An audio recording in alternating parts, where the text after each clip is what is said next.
बिस्मिल्लाहिर्रहमानिर्रहीम। अस्सलाम वालेकुम स्टूडेंट्स, मैं हूं हसन फरीद, आपका फिजिक्स टीचर। स्टूडेंट्स, आज हम फर्स्ट ईयर के सिलेबस का स्टार्ट करेंगे।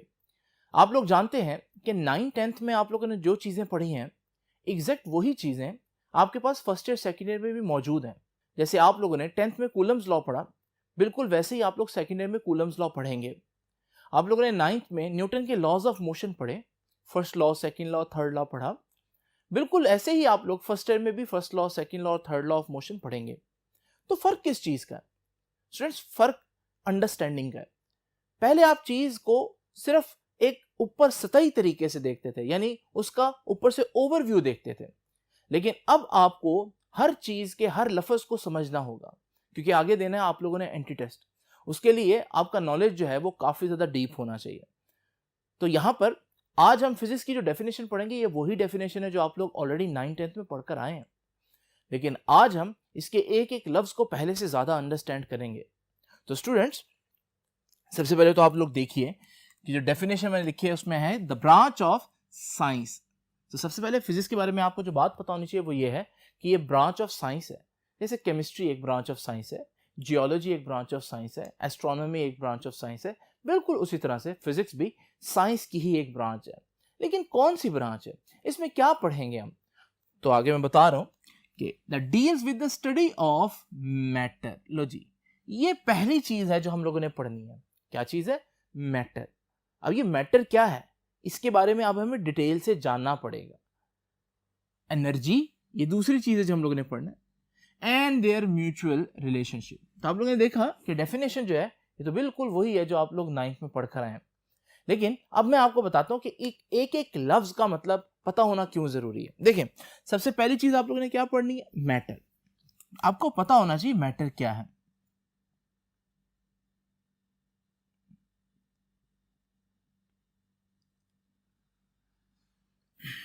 आसान अल्फाज में अगर हम देखें तो मैटर क्या है, आपके लेवल की डेफिनेशन जो है वो ये है कि अगर हमारे पास 2-3 कंडीशंस कोई चीज पूरी कर रही हो तो हम उसे मैटर कहते हैं। ठीक है? नंबर 1, अगर किसी चीज का मैस हो, ठीक है, अगर कोई चीज वॉल्यूम रखती हो, ठीक है,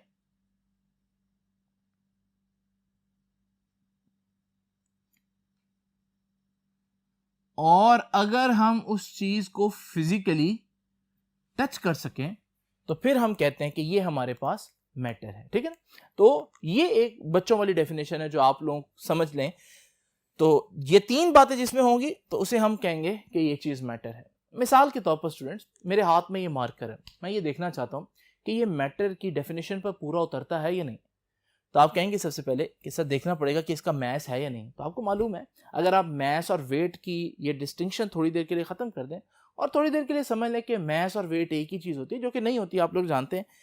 तो आप लोग जानते हैं कि जब मैं इसको किसी बैलेंस के ऊपर रखूंगा तो इसका कुछ ना कुछ वेट आएगा, यानी कुछ ना कुछ इसका मतलब मैस हुआ। तो इसका मतलब इस सॉलिड ऑब्जेक्ट का मैस तो होता है, तो मैस तो है। दूसरी चीज, क्या इसका कुछ वॉल्यूम होगा? अच्छा, इसको चेक करने का एक आसान तरीका यह है कि आप पानी से भरा हुआ एक ग्लास लें जो बिल्कुल ऊपर तक भरा हुआ है। आपको मालूम है ग्लास में कोई मजीद स्पेस नहीं है। अब जब आप ये मार्कर उसके अंदर डबोएंगे तो आपको मालूम है पानी कुछ बाहर गिर जाएगा। क्यों गिर गया? यानी पानी को अंदर जगह नहीं मिली। वो जगह कहां से गायब हो गई? वो किसने जगह ऑक्यूपाई कर ली? डेफिनेटली इस मार्कर के आने से हुआ है। तो इसका मतलब वो जो जगह है वो मार्कर ने ऑक्यूपाई कर ली। इसके बाद मार्कर जो है वो कुछ वॉल्यूम ऑक्यूपाई करता है स्पेस में। यही वजह है कि जब आपने इसको पानी के ग्लास में डाला तो बाकी पानी को, एक्स्ट्रा वाटर को बाहर आना पड़ा, क्योंकि इसने कुछ जगह जो है वो घेर ली थी। तो क्योंकि इट ऑक्यूपाइज सम वॉल्यूम, ये कुछ वॉल्यूम घेर लेता है, तो दूसरी शर्त भी पूरी हो रही है। तीसरी चीज, ये कैन बी टच्ड फिजिकली। देखिए, अगर मेरी आंखें बंद हो और आंखें बंद हो और मैं इसको हाथ में पकड़ूं तो मुझे आइडिया हो जाएगा कि यार ये कोई फिजिकल चीज है जिसको मैंने पकड़ा हुआ, राइट? तो आप बता सकते हैं कि आपके हाथ में मार्कर है, तो इसका मतलब ये हुआ कि आप इसको फिजिकली टच कर सकते हैं। तो स्टूडेंट्स, ये तीनों बातें क्योंकि हमारे पास इस मार्कर में मौजूद हैं तो ये मार्कर मैटर हुआ। अब मैं आपसे पूछता हूँ कि what about your mobile phone, तो आप सोचेंगे जब तो आप कहेंगे सर मोबाइल फ़ोन में भी ये तीनों बातें पूरी होती हैं, ऐसे है ना। इसी तरह से आप अपने इर्द गिर्द कोई भी सॉलिड चीज़ देख लें तो आप देखेंगे वो सॉलिड चीज़ जो है वो इन तीनों शर्तों पर पूरी उतर रही होती है। तो यहाँ से हम लोग एक आइडिया लगा सकते हैं कि हमारे इर्द गिर्द जितना भी सॉलिड है वो सब का सब मैटर है, क्योंकि वो इन शराइत को पूरा कर रहा है। तो स्टूडेंट्स हम कह सकते हैं यहाँ से कि हमारे पास जो मैटर है, हमारे इर्द गिर्द जो मैटर है उसमें एक टाइप है मैटर की सॉलिड की फॉर्म में। ठीक है, तो हमारे इर्द गिर्द जितने भी सॉलिड्स हैं वो सब के सब मैटर हैं। Now let's talk about liquid. Liquid का भी वही तरीका है। आपके पास पानी की कुछ क्वांटिटी है, ठीक है, आप उस पानी को जब बैलेंस के ऊपर रखेंगे तो उस पानी का कुछ ना कुछ वजन आएगा। जैसे आप दूध जब लेने जाते हैं या दही लेने जाते हैं तो वो तराजू के ऊपर रख कर उसको तोलता है, इसका मतलब उसका कुछ ना कुछ वजन है। तो इसका मतलब लिक्विड का भी मैस होता है। इसी तरह से स्टूडेंट्स आप देखेंगे कि लिक्विड्स का वॉल्यूम भी होता है। अगर आपके पास 1.5 लीटर की एक खाली बोतल है, आप उसके अंदर पानी डालना शुरू कर दें तो एक वक्त आएगा पानी बाहर गिरना शुरू हो जाएगा जब बोतल भर जाएगी। क्यों ऐसा वक्त आया? इसका मतलब ये है कि अंदर की जो सारी स्पेस थी वो ऑक्यूपाई कर ली उस लिक्विड ने। तो इसका मतलब लिक्विड का वॉल्यूम भी होता है। उसके बाद इसको भी फिजिकली टच किया जा सकता है, ठीक है, इसको फिजिकली डिटेक्ट किया जा सकता है। तो हमारे पास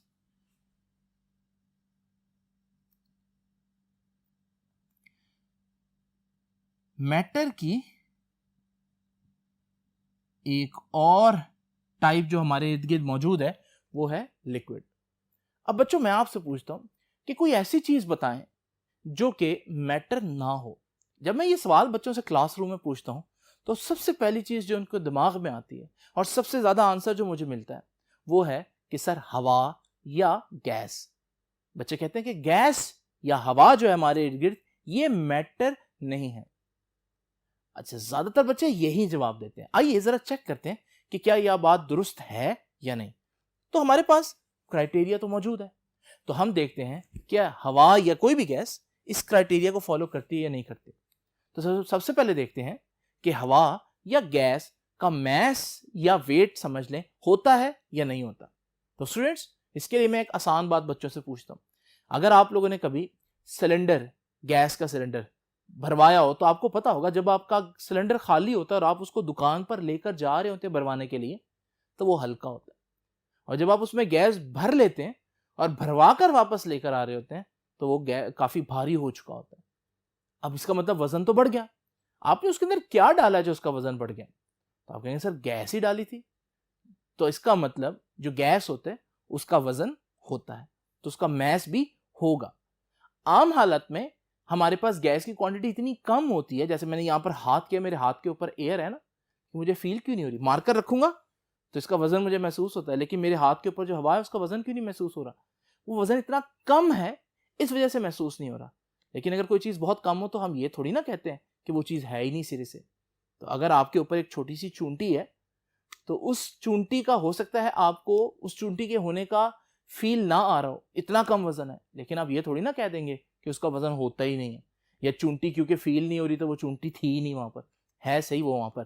तो बिल्कुल ऐसे ही हमारे पास आमतौर पर गैसेस का मैस क्योंकि कम होता है तो इस वजह से हम समझते हैं कि गैस का मैस नहीं होता, लेकिन अगर आप देखें तो गैस का मैस होता है। बिल्कुल इसी तरह से अगर आप सीएनजी जो भरवाते हैं गाड़ियों में तो वो भी हमारे पास कंप्रेस्ड नेचुरल गैस है, लेकिन आप देखें जब आप सीएनजी भरवाते तो आप क्या कहते हैं, इतने किलो सीएनजी भर दो, इसका मतलब उसका भी वजन होता है।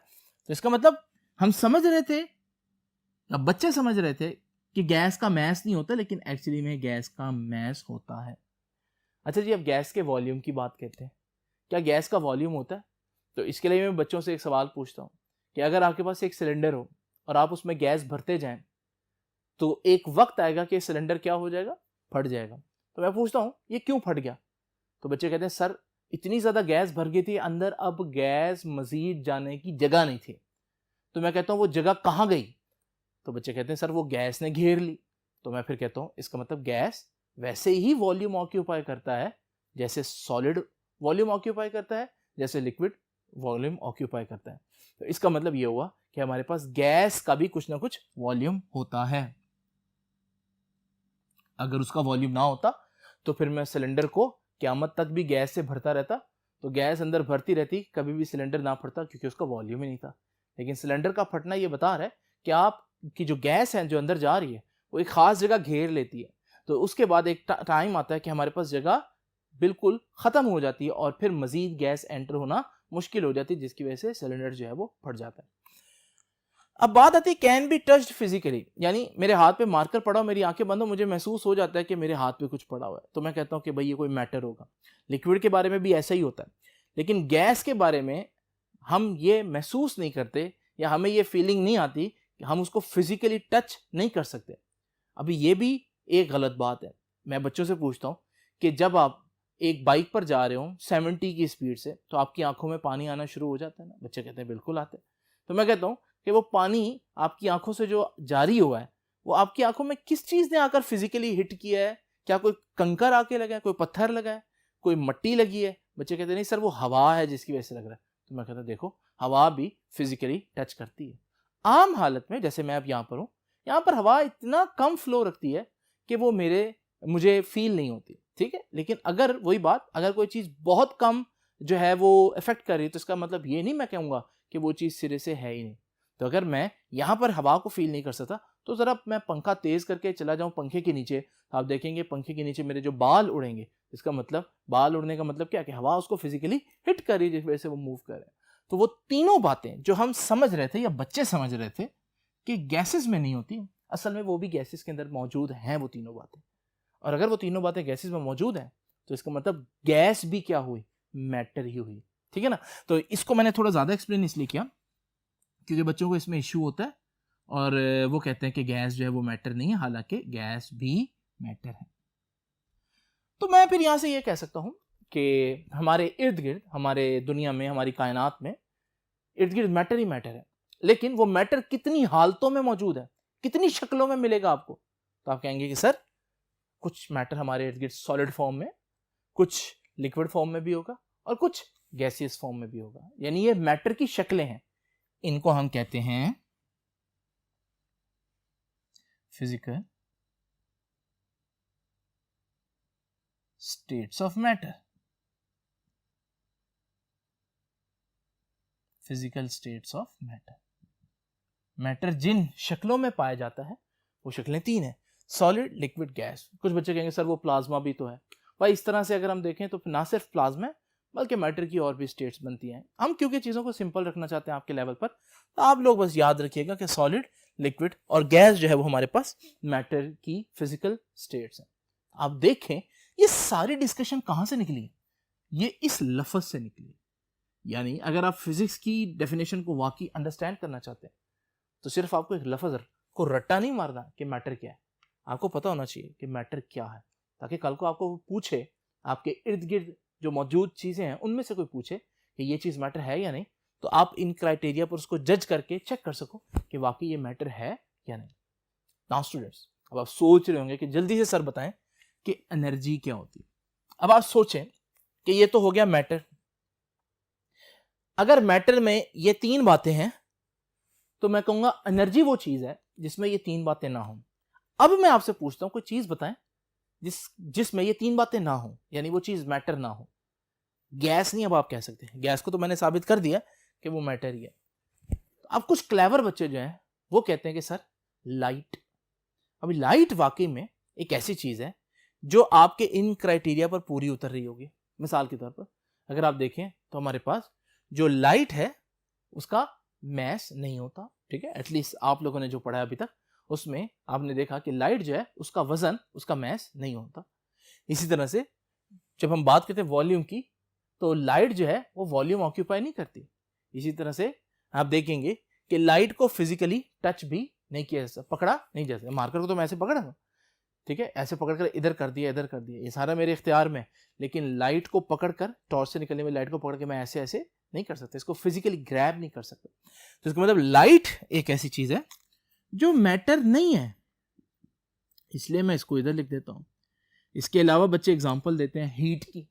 ये जो हरारत होती है, हीट का कोई वजन नहीं होता, ऐसे हीट का कोई वॉल्यूम भी नहीं होता, हीट को फिजिकली टच भी नहीं किया जा सकता, उसको ग्रैब नहीं किया जा सकता। तो इसी तरह से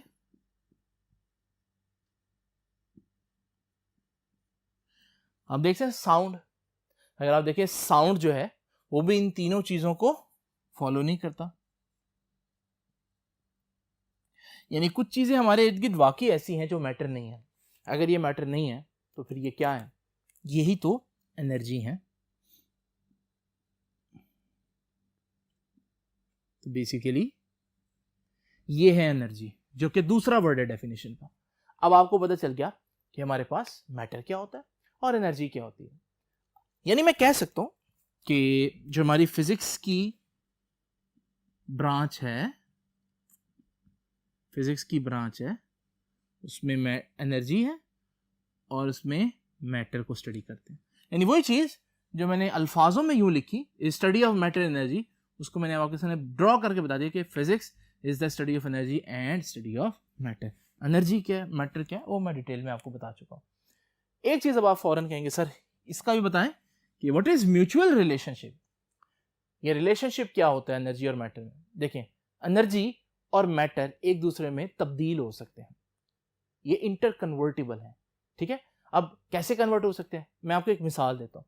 आप लोग जानते हैं जितना भी सॉलिड है वो मैटर है, तो यूरेनियम भी सॉलिड है, एक सब्सटेंस है यूरेनियम, वो भी मैटर है। यूरेनियम एटॉमिक बॉम्ब में यूज होता है। जब एटॉमिक बॉम्ब फटता है, एक्सप्लोड होता है, तो बहुत ज्यादा हीट प्रोड्यूस होती है। यानी जब यूरेनियम फटता है तो हीट प्रोड्यूस होती है। यूरेनियम मैटर है और जब वो फट रहा है, एक्सप्लोड हो रहा है, तो हीट प्रोड्यूस हो रही है जो कि एनर्जी है।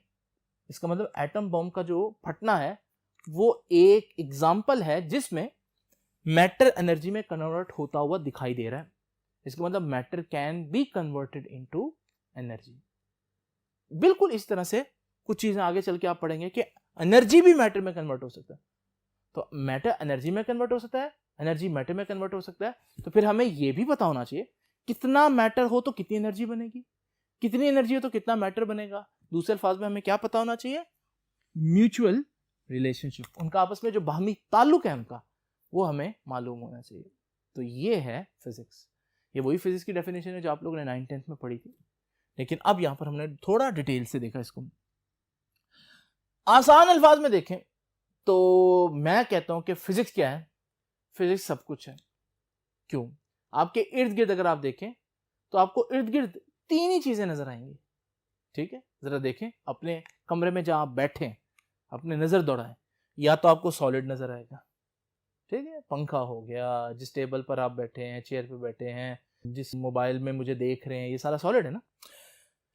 अगर बैठे बैठे पानी पी रहे हैं या जामे शीरी पी रहे हैं या कुछ भी पी रहे हैं, लस्सी पी रहे हैं, तो वो लिक्विड है। ठीक है, और जिस हवा में आप सांस ले रहे हैं वो गैस है, एसी से जो निकल रही है वो गैस है। ये हमारे पास यही तीन चीजें, और कौन सी चौथी चीज है आप बताएं? प्लाज्मा तो आपके कमरे में हो नहीं सकता। इसका मतलब आपके इर्द गिर्द सब क्या ये है? मैटर। कुछ बच्चे कहेंगे सर बल्ब से जो निकल रही है लाइट, बिल्कुल, तो लाइट है या हीट है, जो इस वक्त आप मुझे सुन रहे हैं, मेरा साउंड है, तो वो क्या है? एनर्जी है। अच्छा, एनर्जी हो या मैटर हो, पढ़ना किस में? फिजिक्स में। तो इसका मतलब मैं कहता हूं कि फिजिक्स क्या है? Physics is the study of everything. आपके हर जगह जो भी चीजें, या वो मैटर होंगी या वो एनर्जी होगी। कायनात में दो ही चीज है ना, या मैटर है या एनर्जी है। तो जब मैं कहता हूँ कि भाई फिजिक्स पढ़ रहा हूँ, तो मतलब मैं या मैटर पढ़ रहा हूँ या एनर्जी, या पूरी कायनात ही पढ़ रहा हूँ। ठीक है, तो physics is basically the study of everything, और ये बहुत इंपॉर्टेंट है। अच्छा, जब एवरीथिंग की बात करेंगे तो क्या फिर पूरी कायनात पढ़ेंगे? भाई पूरी कायनात भी पढ़ सकते हैं, वो भी इंपॉर्टेंट है, लेकिन समटाइम हमारे लिए ज्यादा इंपॉर्टेंट होता है अपने इर्द गिर्द की चीजें जो जमीन के ऊपर है। तो हम यहां से एक लाइन बोलते हैं, study of physical world in specific, यानी स्पेसिफिकली, स्पेशली हम अपनी दुनिया को पढ़ेंगे। ठीक है, physical world and physical universe in general, लेकिन जनरली हम पूरी कायनात को पढ़ेंगे, लेकिन हमारा ज्यादा फोकस हमारी इस दुनिया पर होगा। ठीक है ना, क्योंकि असल जो हमें बेनिफिट आएगा वो अपनी दुनिया में कुछ अच्छा करके आएगा। ठीक है, कुछ अच्छी इजाद कर देंगे, कुछ अच्छी दरियाफ्त करेंगे, तो हमें फायदा होगा। अब आपने देखा कि फिजिक्स जो है वो एक ऐसी चीज है कि आप जब केमिस्ट्री पढ़े होंगे ना, तो आप देखेंगे फिजिक्स की इक्वेशन आ गई बीच में। आप बायोलॉजी पढ़े होंगे, आप देखेंगे फिजिक्स के इंस्ट्रूमेंट्स आ गए। यानी जब तक देखिए ना, बायोलॉजी में भी आप क्या करेंगे, आप किसी चीज को पढ़ रहे हैं अगर बायोलॉजी में, ठीक है, आपकी आपकी बॉडी से रिलेटेड। आप हड्डी पढ़ रहे हैं, ठीक है, हड्डी पढ़ रहे हैं ना, हड्डी क्या है, सॉलिड है ना, और सॉलिड्स को हम कहाँ पढ़ते हैं, फिजिक्स में पढ़ते हैं, ऐसे है ना। या आप ब्लड को पढ़ रहे हैं, अब कहने को तो आप बायोलॉजी पढ़ रहे हैं क्योंकि आप ब्लड की बात करें, खून की बात करें, लेकिन खून है तो एक लिक्विड ना, और लिक्विड की प्रॉपर्टीज कहाँ पढ़ेंगे, फिजिक्स में पढ़ेंगे। यानी आप जान नहीं छुड़ा सकते, आप जो मर्जी सब्जेक्ट पढ़ लें, आपको फिजिक्स की पहले जो है ना वो जान पहचान होनी पड़ेगी, तब जाकर आप बाकी सब्जेक्ट्स पढ़ पाएंगे। केमिस्ट्री देख लें, केमिस्ट्री में आप जी सल्फ्यूरिक एसिड, अच्छा नाम आपने सल्फ्यूरिक एसिड दे दिया, लेकिन सल्फ्यूरिक एसिड क्या है, एक लिक्विड है, तो लिक्विड की स्टडीज फिजिक्स में करते हैं, तो आपको फिजिक्स को पढ़ना पड़ेगा इससे पहले कि आप केमिस्ट्री पढ़ें। तो इसका मतलब फिजिक्स ने हर जगह पंगा लिया हुआ है, आपको फिजिक्स आना जरूरी है, तब जाकर आपको केमिस्ट्री, बायोलॉजी, जियोलॉजी, एस्ट्रोनॉमी ये सारे सब्जेक्ट्स आएंगे। तो इसका मतलब सबसे फंडामेंटल, सबसे इंपॉर्टेंट, सबसे बुनियादी चीज क्या है, सबसे बुनियादी चीज हमारे पास फिजिक्स है। Physics is the most fundamental science. इसलिए नहीं बार बार फिजिक्स की तारीफ करा क्योंकि मैं खुद फिजिक्स पढ़ाता हूँ, लेकिन ये हकीकत है कि फिजिक्स के बगैर बाकी चीजें नहीं पढ़ सकते। मैं कहता हूँ physics is like the alphabet, जैसे ABC है। आप देखें कि हमारे पास अगर आपने PhD तक भी पढ़ना है, PhD तक भी पढ़ना है, तो ABC चेंज नहीं होती। ABC तो वही है जो आपके 26 लेटर्स हैं, कोई PhD भी कर ले तो वही 26, वो कोई 27वां लेटर तो नहीं निकालता ना, वो उन्हीं को डिफरेंट तरीके से अरेंज करके एक नई चीज बना देते हैं, नए वर्ड्स बन जाते हैं, नए एसेस बन जाते हैं, नए चैप्टर्स बन जाते हैं, लेकिन लफ्ज या हर्फ वही 26 है। इसी तरह से हमारी उर्दू में भी है। तो जो अल्फाबेट्स हैं, जिस तरह अल्फाबेट्स के बगैर इंग्लिश सोच सकते हो पढ़ो, मुमकिन नहीं है, बिल्कुल इसी तरह से फिजिक्स के बगैर बाकी जो हमारी चीजें हैं वो आप नहीं पढ़ सकते, ठीक है। लेकिन ज्यादा तारीफ भी नहीं करनी आपने फिजिक्स की, बस इसको याद रखना, physics is an experimental science. ये सबसे इंपॉर्टेंट बात है कि साइंस जब हम कहते हैं तो उसका मतलब ही क्या है कि आप वो बातें करें जो आप साबित कर सकें, ठीक है। हम डेली लाइफ में बहुत सी ऐसी बातें करते हैं जो हम साबित नहीं कर सकते, ठीक है।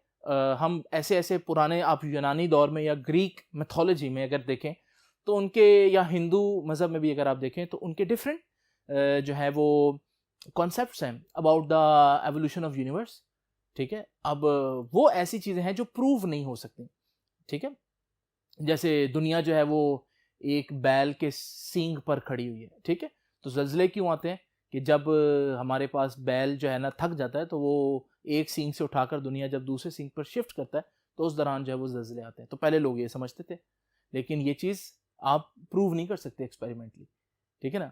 तो ये एक्सपेरिमेंट इसको रद्द कर देंगे, तो इसलिए लोग उस वक्त सिर्फ बातों से, कोई कहता था मुझे लगता है कि यूनिवर्स ऐसी है, कोई कहता था मुझे लगता है यूनिवर्स ऐसी है। फिजिक्स कहती है भाई आप ये नहीं कह सकते कि मुझे लगता है, आपको लगता जो मर्जी हो, आपको प्रूव करना पड़ेगा तजुर्बे से, और वहां से मैं बताना पड़ेगा भाई मैंने एक्सपेरिमेंट किया है, उसका रिजल्ट मुझे ये बताता है कि यूनिवर्स ऐसी। आप ये नहीं कह सकते मेरा दिल कहता है तो मैं इसलिए ये मानता हूँ, ठीक है ना। तो हमारे पास फिजिक्स एक एक्सपेरिमेंटल साइंस है, ठीक है ना। तो आप जो भी क्लेम कर रहे हैं आपको उसको एक्सपेरिमेंट के जरिए प्रूव करना होगा, अदरवाइज वो क्लेम जितना मर्जी खूबसूरत क्यों ना, जितना मर्जी बेहतरीन क्यों ना, अगर एक्सपेरिमेंट सपोर्ट उसको नहीं मिलती तो फिजिक्स की दुनिया में वो एक फॉल्स क्लेम होगा, उसको कोई नहीं मानेगा। तो उम्मीद है ये आप लोगों को पता तो चल गया होगा कि फिजिक्स क्या है, वही डेफिनेशन है जो मैंने पहले बताई थी। थोड़ा सा इंट्रोडक्शन चैप्टर्स के बारे में। पहला चैप्टर जो है ना वो मेजरमेंट्स, पहले चैप्टर का नाम है मेजरमेंट्स। मेजरमेंट्स में हम क्या पढ़ेंगे, मेजरमेंट के लिए सबसे इंपॉर्टेंट चीज यूनिट का पता होना चाहिए। भाई जब आप मेजर करते हैं चीज तो आप ये थोड़ी ना कहते हैं कि यार जाओ 3 किलोमीटर दही ले आओ, आपको पता है किलोमीटर दही मापने का यूनिट ही नहीं है, ऐसे है ना। या आप ये नहीं कहते कि यार मेरा वेट बड़ा ज़्यादा हो गया है, इतने लीटर हो गया, नहीं, ठीक है। तो लीटर जो है वो वेट का यूनिट नहीं है। तो हम आपको सबसे पहले बताएंगे पहले चैप्टर में कौन सा क्वांटिटी का कौन सा यूनिट बनता है जो सही यूनिट है। और फिर आपको मालूम है मेजरमेंट्स करते हुए हम अक्सर गलतियां कर जाते हैं, तो हम एरर्स के बारे में पढ़ेंगे कि जब हम मेजरमेंट कर रहे होते हैं तो उसमें क्या गलती हो सकती है और वो किस वजह से हो सकती है, अनसर्टिनिटीज कहाँ रह जाती हैं, ये सारी चीज़ें हम लोग डिस्कस करेंगे। दूसरा चैप्टर अबाउट वेक्टर्स, ये भी आप लोगों ने पढ़ा हुआ, आपको याद होगा कि वेक्टर्स में हम लोगों ने पढ़ा कि कुछ चीज़ें ऐसी होती हैं जिनके लिए डायरेक्शन ज़रूरी होती है। यानी मैं अब्बा जी को जब ये कहूँ अब्बा जी मैं ज़रा थोड़ी देर के लिए बाहर जा रहा हूँ, तो वो इस बात पर कहते हैं कि ये इन्फॉर्मेशन मेरे लिए काफ़ी नहीं है कि मुझे बता के जाओ तुम कहाँ जा रहे हो, तो I have to tell him the direction, ऐसे ना मुझे बताना पड़ता है। ऐसे ही आप समझ लें कि फिजिक्स में भी समटाइम्स क्या होता है कि कुछ चीज़ों के साथ हमें डायरेक्शन बताना ज़रूरी होती है। मैं ये नहीं कह सकता एक बॉडी पर जो है ना वो 20 न्यूटन फोर्स लग रही है, मुझे कहना पड़ेगा एक बॉडी पर 20 न्यूटन फोर्स इस डायरेक्शन में लग रही है, क्योंकि अगर मैं इसको इग्नोर कर दूं तो एक शख्स समझेगा 20 न्यूटन फोर्स की वजह से बॉडी इधर जा रही है और दूसरा शख्स समझेगा कि 20 न्यूटन फोर्स की वजह से बॉडी इधर को जा रही है, तो दोनों मतलब निकलेंगे ना। तो इसलिए मुझे जब फोर्स की बात करनी, मुझे डायरेक्शन बतानी है। अच्छा, मास की बात करते हुए डायरेक्शन बताने की जरूरत नहीं है। एक बॉडी का मास 20 kg है, अब मास 20 kg हो या जितना मर्जी हो, उसके लिए डायरेक्शन की जरूरत नहीं है। नाउ स्टूडेंट्स, तो वेक्टर्स में हम वो चीजें पढ़ेंगे जिसमें डायरेक्शन जो है वो जरूरी होगी।